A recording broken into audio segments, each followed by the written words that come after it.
Bagaimana saya upload di YouTube 2 hingga 3 kali seminggu, posting di Facebook 2 hingga 3 kali sehari, buat Telegram sales funnel, copywriting untuk saya punya projek digital tentang YouTube, Azadel, Clear dan lain-lain. Belajar ilmu baru daripada buku, Google, YouTube dan sebagainya. Design electronic security, meeting, saya survey dan menjadi suami yang baik pada isteri dan menjadi ayah misali kepada anak-anak kesayangan gue.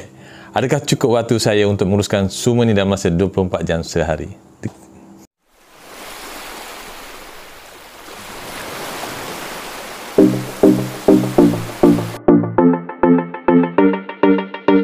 Alright, hari ni saya nak share tip dan tricks bagaimana kita nak menggunakan masa harian kita ni dengan lebih efektif. Guna gaya ala Elon Musk, otai giant tech Tesla. Okay?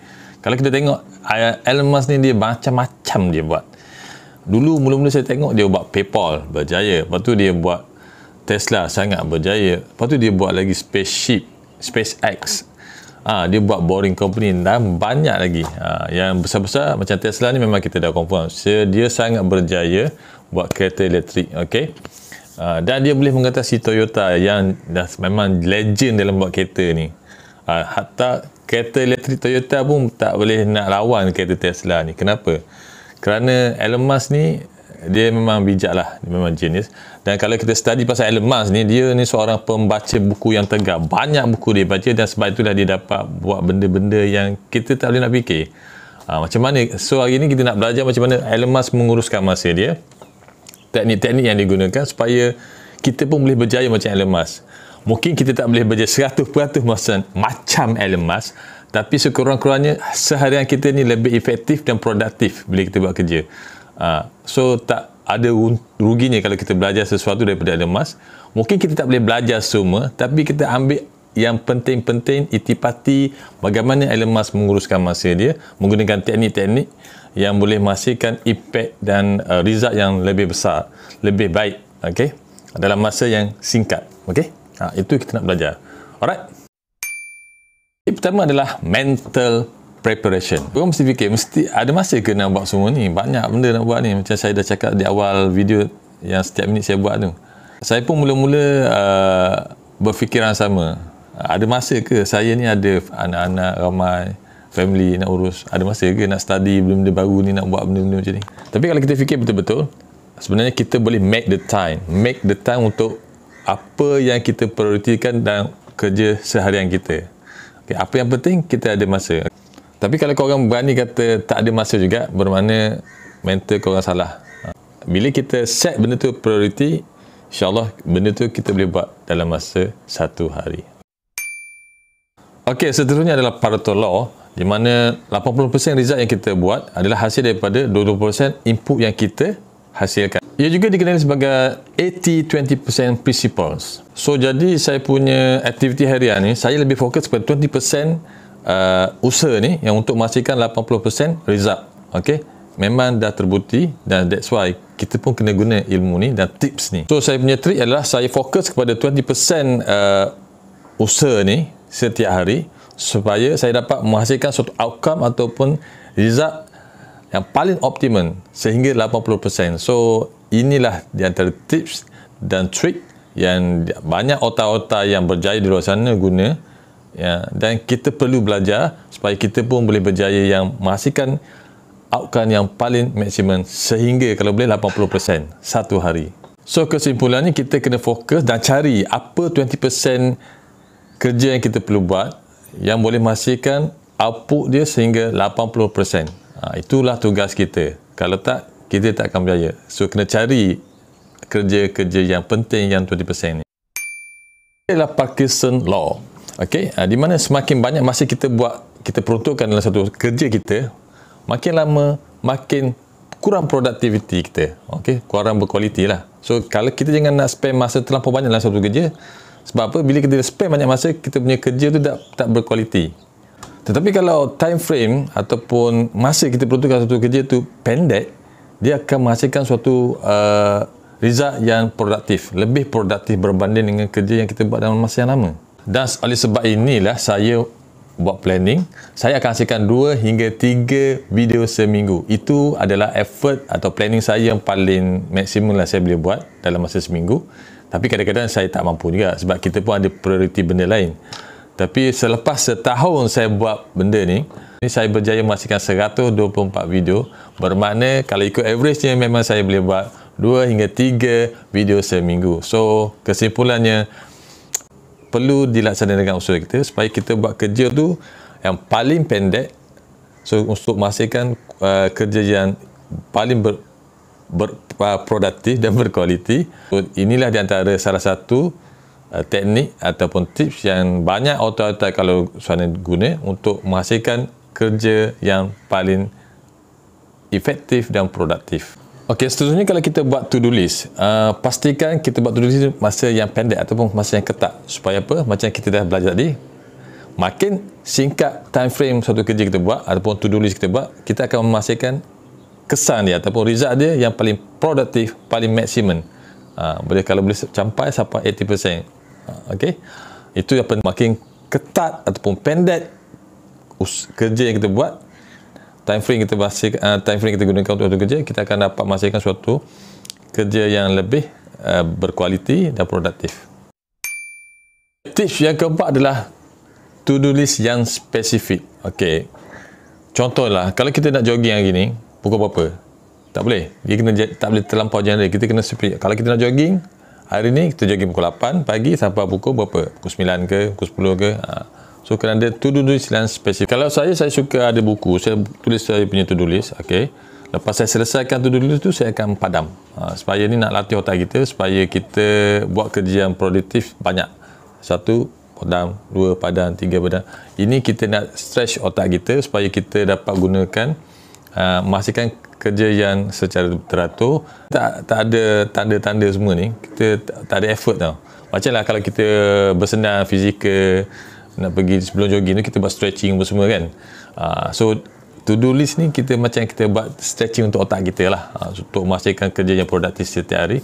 Berapa banyak kita boleh buat dalam masa satu hari. So itu penting, okay, untuk melatih otak kita. Okay, tips yang kelima adalah kaedah time boxing dan time batching. Okay, apa itu time batching, time box? Biasanya kalau orang buat to-do list, biasanya kalau orang tulis je kan secara awak. So time batching ni dia macam susun aktiviti to-do list korang supaya kita dapat menghasilkan kerja yang paling efektif dan maksimum. Kita susun mana yang ada sama tu yang kita boleh buat secara serentak, kita buat supaya kita punya masa tu lebih pendek dan ketat. Itulah macam kita belajar peraturan law dan 80-20% principle. Contohnya korang punya to-do list lah, ada nak pergi jogging pagi tu, lepas tu pagi sikit nak telefon mak dulu, lepas tu nak check email, nak check notifikasi dari YouTube, nak posting Facebook, nak posting YouTube dan macam-macam lagi. So time batching ni macam ni. Mana contoh, saya bagi contoh lah, pukul kita dah susun, so kita kena follow benda tu. Okay, contohnya pukul 9 hingga 9 suku kita buat posting dekat FB ataupun IG. Okay, 9 suku sampai pukul 9.30 kita buat posting YouTube, kita upload video. Lepas tu kita pukul 9.30 sampai 9.45 kita buat apa ni, macam saya buat Telegram punya funnel untuk saya punya sales. So benda-benda yang macam ni, macam posting-posting Facebook, IG, YouTube ni, dia ada kesamaan dan kita boleh menggunakan masa yang sebaik mungkin sebab benda yang sama. Kita nak posting guna mesin yang sama, kerja tu tak berbeza. Kalau kita nak buat jogging, benda tu berbeza, so kita tak boleh buat sama. Macam tak kita nak check email, benda tu dia punya konsep dia tak sama. Kalau macam posting tu dia sama kan, teknik cara kerja dia kan. Saya secara pribadi saya mencadangkan time boxing dan time batching ni sebab kita dapat mengeliminate atau menghapuskan accident factor yang kita tak boleh kontrol. Contoh macam email masuk, notifikasi YouTube masuk, ada orang call kita, macam-macam lah. So benda-benda ni accident ni kita tak boleh kontrol.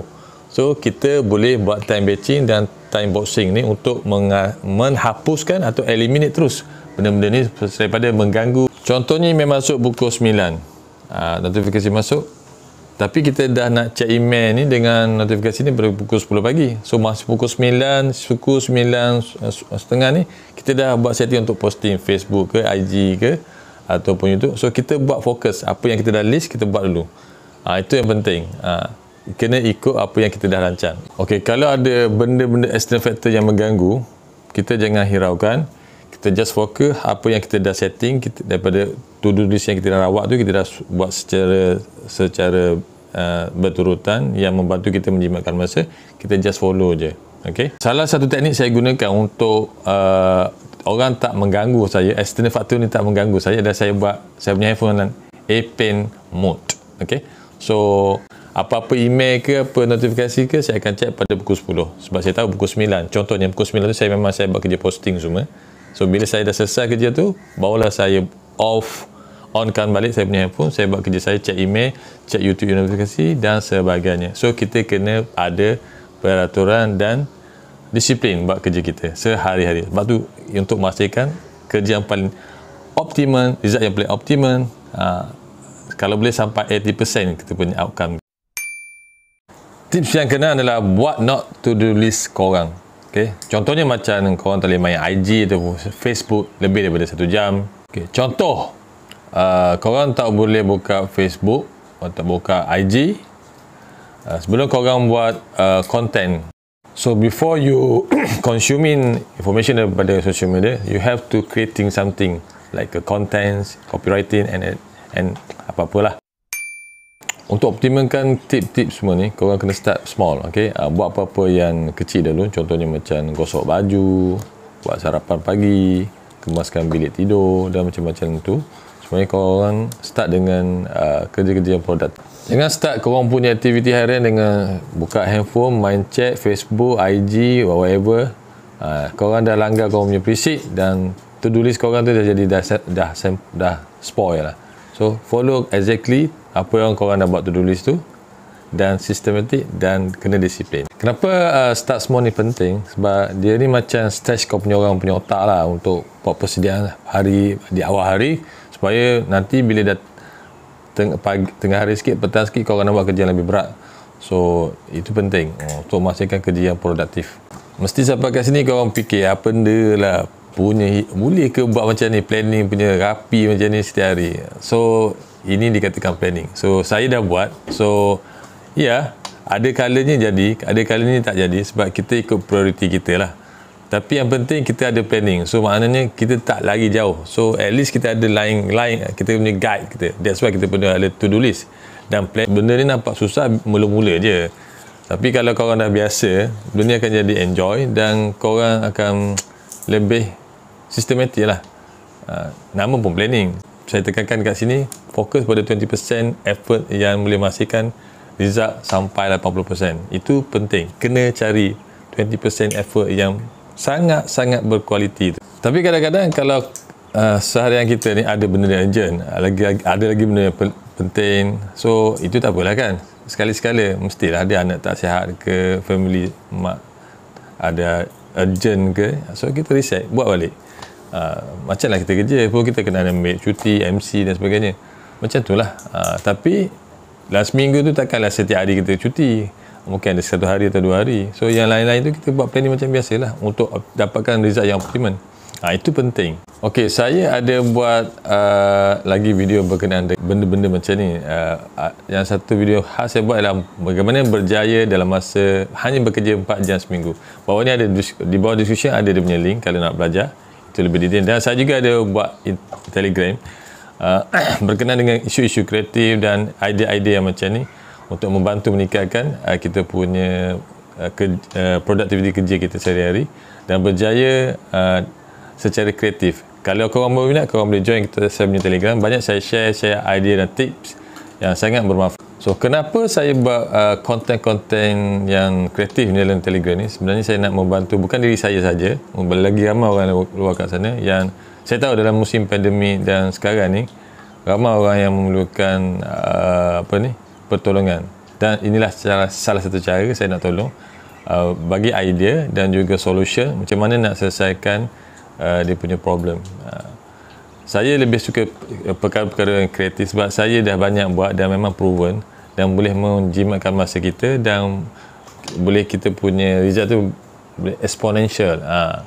Kalau kita fokus betul-betul, insyaAllah berjaya. Sebab kalau kita kerja lah daripada 9 to 5 pun setiap hari, kalau kita tak fokus benda-benda macam ni, kita tak fokus pada effort yang berkualiti, yang 20% yang saya cakap tu, yang boleh menghasilkan result yang 80%, kita tak akan dapat suatu result yang exponential. Result kita biasa-biasa je. So benda ni bukan mudah, tapi kita kena perlu latih. InsyaAllah bila kita dah biasa, kita dah familiar dengan tips-tips ni, insyaAllah kita akan dapat tengok result dia. Macam saya cakap dia, saya buat YouTube, saya pun tak sangka dalam setahun saya boleh buat 124 video. So saya gunakan prinsip Pareto Law dan juga Parkinson Law ni. So bila setahun saya nampak result dia. So kita tak boleh nampak dalam masa satu hari. That's why benda ni penting. So kita kena buat every day, jadikan dia sebagai habit. Lama-kelamaan dia akan jadi biasa dan kita akan jadi seronok. Dan kita akan dapat result dia lepas setahun dan beberapa tahun yang kita dah. So itu penting. Okay. So saya rasa cukuplah setakat ini dulu. Dalam satu hari ada 1440 minit dan lebih kurang 10,080 minit dalam masa seminggu. So kau orang carilah dalam masa seminggu ni. Kalau tak boleh cari dalam masa satu hari, at least kau orang ada masa, kau orang buat, gunakan teknik ni supaya kau orang dapat result yang paling maksimum, optimum. Kalau boleh sampai 80%, okay? Gunakan Pareto Law tu, 80-20%. Buat, cari kerja yang 20% tu supaya korang dapat result yang paling maksimum itu 80%. Dan guna juga Parkinson Law ni, korang buat kerja yang semaksimum mungkin dalam masa waktu yang time frame yang pendek supaya dapat menghasilkan result productivity yang terbaik, yang lagi optimum. Okay? So cukuplah sekian tu. Semoga berjumpa lagi. Assalamualaikum warahmatullahi wabarakatuh. Bye bye.